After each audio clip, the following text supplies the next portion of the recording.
मित्रांनो, तुम्ही कधी असा विचार केलाय का की आपल्याला दिसत नसलेली एखादी शक्ती आपलं संपूर्ण आयुष्य शांतपणे पाहत असते आणि योग्य क्षणी अचानक समोर उभी राहते? खरंच हे शक्य आहे का की एखादा संत जो अनेक वर्षापूर्वी पृथ्वीवर होऊन गेला, तो आजही आपल्या भक्तांच्या आयुष्यात प्रत्यक्ष हस्तक्षेप करतो का? हा प्रश्न अनेकांना पडतो. पण ज्यांनी अनुभव घेतलाय त्यांना उत्तर शोधावं लागत नाही, कारण उत्तर त्यांना स्वतः मिळालेलं असतं. श्री गुरु स्वामी समर्थ कृपा, तेने चुकती जन्म मरण खेपा, त्या प्रभू वाचोनी त्रिविध संसार तापा, कोण दूर करीन. स्वामी समर्थ हे नाव ऐकलं की अनेकांच्या अंगावर शहारे येतात, कारण हे नाव फक्त श्रद्धेत नाही तर विलक्षण अनुभवाचं आहे.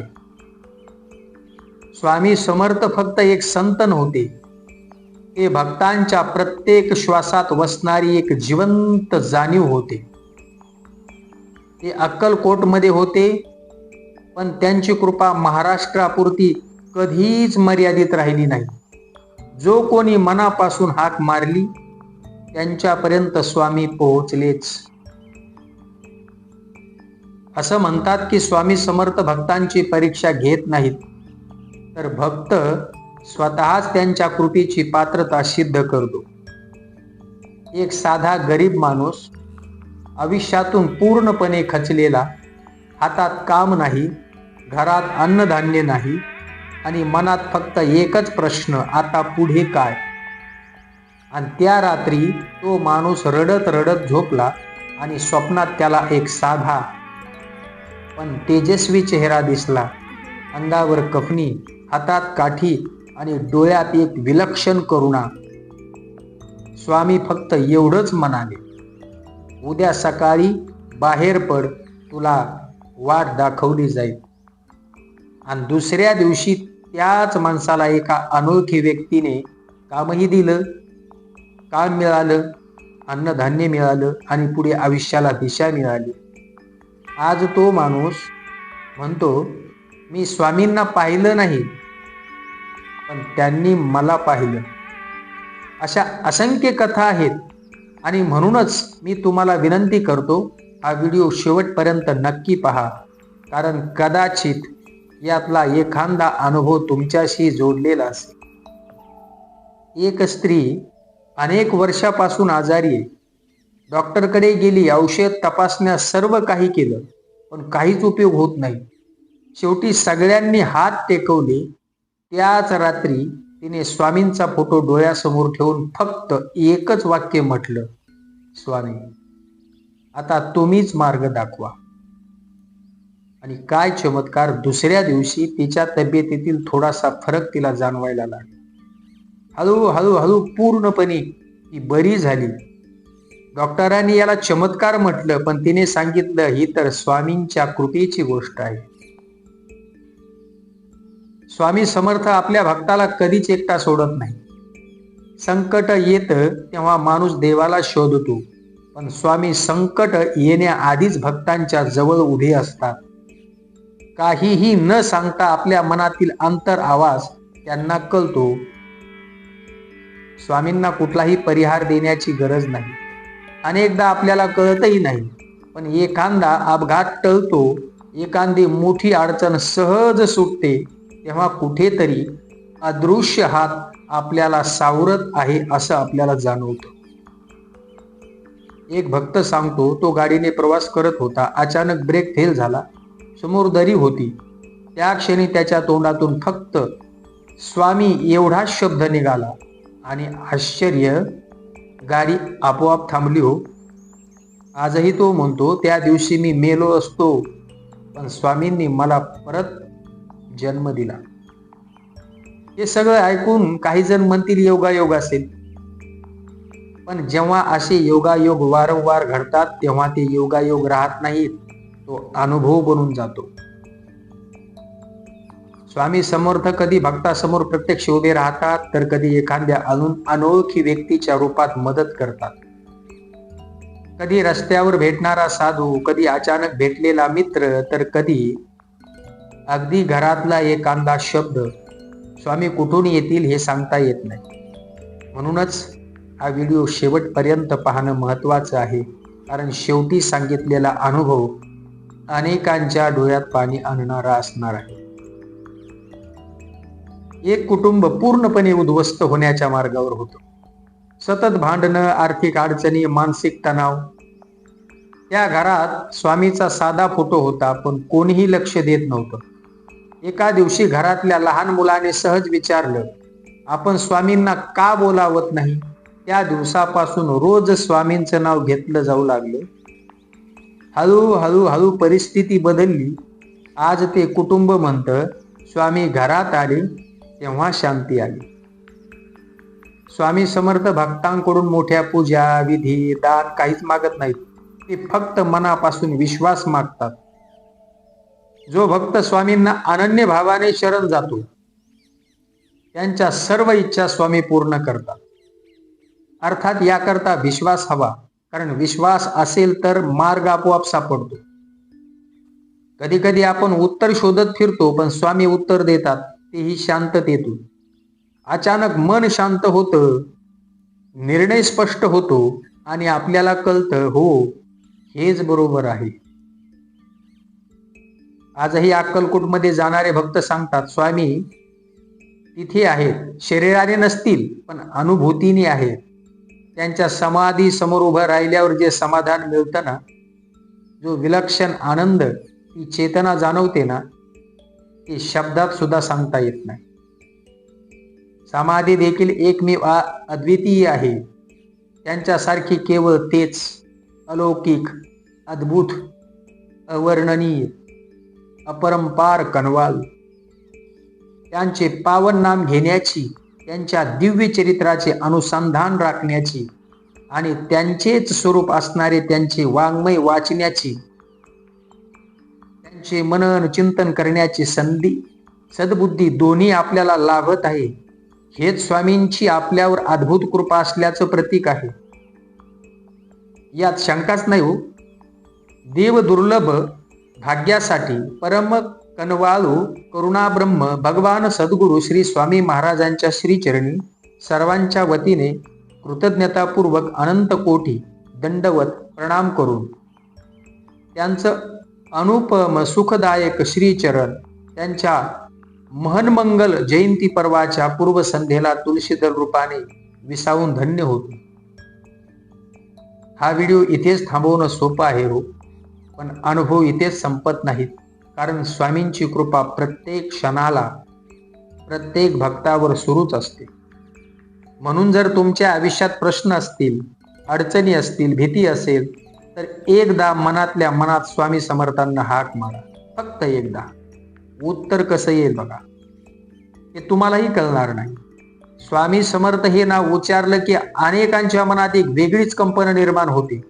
कारण हे नाव फक्त ऐकण्यात नाही तर अनुभवण्यात आहे. स्वामी म्हणजे कुणासाठी आधार, कुणासाठी आशा, कुणासाठी शेवटचा श्वास आणि वाचवणारी शक्ती. अनेकांना आपल्याला वाटतं की आपली अडचण खूप मोठी आहे, देवालाही ती सोडवता येणार नाही. पण स्वामी समर्थ अशाच क्षणी भक्तांच्या आयुष्यात प्रवेश करतात, अगदी शांतपणे, कोणताही गाजावाजा न करता.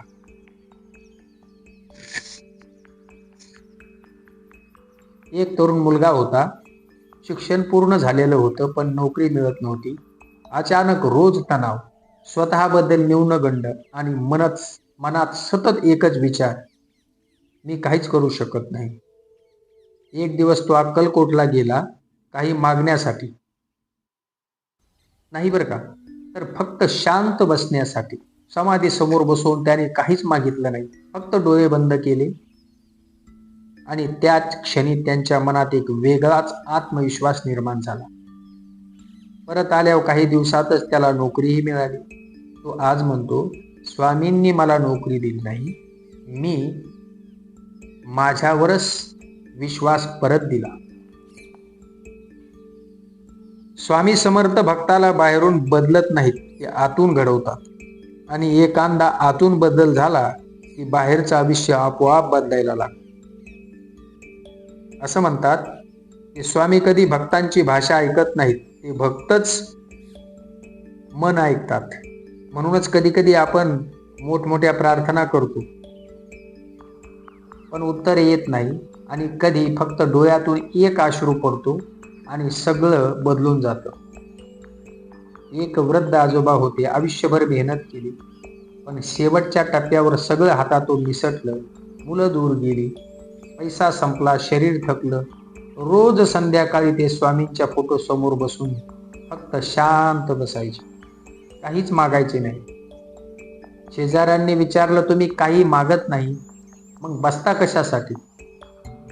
तो भक्त हसून म्हणाला, मागणं संपलंय, आता फक्त सोबत हवी आहे. काही महिन्यातच त्यांच्या आयुष्यात माणसं परत आली, मुलं जवळ आली आणि आयुष्य शांत झालं. ते म्हणाले, स्वामी माझ्याशी बोलले नाहीत, पण त्यांनी मला एकटंही राहू दिलं नाही.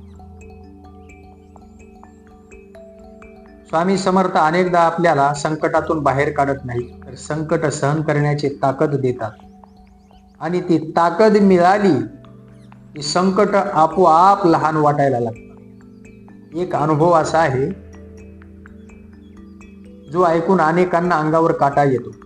एक बाई, जिचं मूल गंभीर आजाराने त्रस्त होतं. डॉक्टरांनी हात टेकले होते. त्या आईने अख्खी रात्र स्वामींच्या नामस्मरणामध्ये काढली.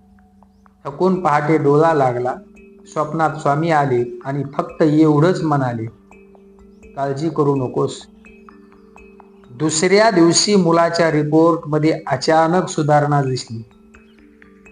आज ते मुलं पूर्णपणे निरोगी आहे. ती आई म्हणते, स्वामींनी माझ्या मुलाला नाही, मला वाचवलं, कारण मी तुटत होते. स्वामी समर्थ भक्तांच्या अश्रूंना फार जवळून ओळखतात, कारण ते स्वतः वेदनेतून गेलेले आहेत. म्हणूनच त्यांची कृपा दिखाऊ नसते, ती खोलवर असते. कधी कधी स्वामी आपल्याला थेट दिसत नाहीत, पण त्यांच्या अस्तित्वाची जाणीव क्षणाक्षणाला होत राहते. अचानक मनात येणारा एखादा विचार, अचानक घेतलेला योग्य निर्णय किंवा वेळेवर मिळालेली मदत, हे सगळं योगायोग वाटू शकतं, पण श्रद्धेनं पाहिलं तर ती कृपाच असते. म्हणूनच हा व्हिडिओ शेवटपर्यंत पाहणं गरजेचं आहे, कारण प्रत्येक अनुभव तुमच्या आयुष्याशी कुठेतरी जुळलेला असू शकतो. एक तरुणी होती, लग्नानंतर सासरी खूप त्रास, कोणालाही सांगता येत नव्हतं. मनात सगळं साठत होतं. एका दिवशी ती पूर्णपणे कोसळली. त्या दिवशी तिने पहिल्यांदाच मोठ्याने स्वामी समर्थांचा जप केला. रडत रडत काहीच मागितलं नाही, फक्त मन मोकळं केलं. आणि काही दिवसातच परिस्थितीत बदल सुरू झाला. ती म्हणते, स्वामींनी लोक बदलले नाहीत, पण मला इतकी ताकद दिली की मी परिस्थितीला समोर जाऊ शकले. स्वामी समर्थ भक्ताला पळून जायला शिकवत नाहीत, ते फक्त उभं राहायला शिकवतात. आजच्या धावपळीच्या आयुष्यात आपण देवाला वेळ देत नाही, पण संकट आली की लगेच प्रश्न विचारतो, देव कुठे आहे? स्वामी समर्थ यांचा याच प्रश्नाचं उत्तर आहे. ते सांगतात, मी इथेच आहे, पण तू थांबून ऐकलंस का? अक्कलकोटमध्ये अनेक भक्त सांगतात की येथे गेल्यावर वेळच थांबलेला असतो. बाहेरचं जग वेगानं धावत असतं, पण समाधीसमोर उभं राहिल्यावर मन शांत होतं. त्या शांततेतच अनेक प्रश्नांची उत्तरं मिळतात. स्वामी समर्थांना शब्दांची गरज नाही, त्यांना भावना कळतात. म्हणूनच त्यांनी भक्ती पुस्तकात नाही, ती अनुभवात आहे. आणि म्हणूनच जर तुम्ही इथपर्यंत हा व्हिडिओ पाहत असाल तर समजा स्वामींचा आशीर्वाद आधीच तुमच्यावर आहे, कारण प्रत्येक जण इथपर्यंत पोहोचत नाही. आयुष्याच्या प्रत्येक वळणावर, प्रत्येक अडचणीत जर मनात एकदा जरी स्वामी समर्थ हा शब्द आला तर समजा तुम्ही एकटे नाही. शेवटी एवढंच सांगावंसं वाटतं, स्वामी समर्थ कधी चमत्कार करत नाहीत, ते चमत्कार घडण्यासाठी योग्य वेळ निर्माण करतात. आणि तो क्षण आला की सगळं आपोआप बदलतं. तुमच्याही आयुष्यात अशी चमत्कार घडले असतील तर नक्की आम्हाला शेअर करा. आम्ही पुढच्या व्हिडिओमध्ये नक्की आपला अनुभव शेअर करू. जे स्वामी समर्थ लिहिणार त्यांच्या सर्व इच्छा स्वामींच्या आशीर्वादाने लवकर पूर्ण होणार. श्री स्वामी समर्थ.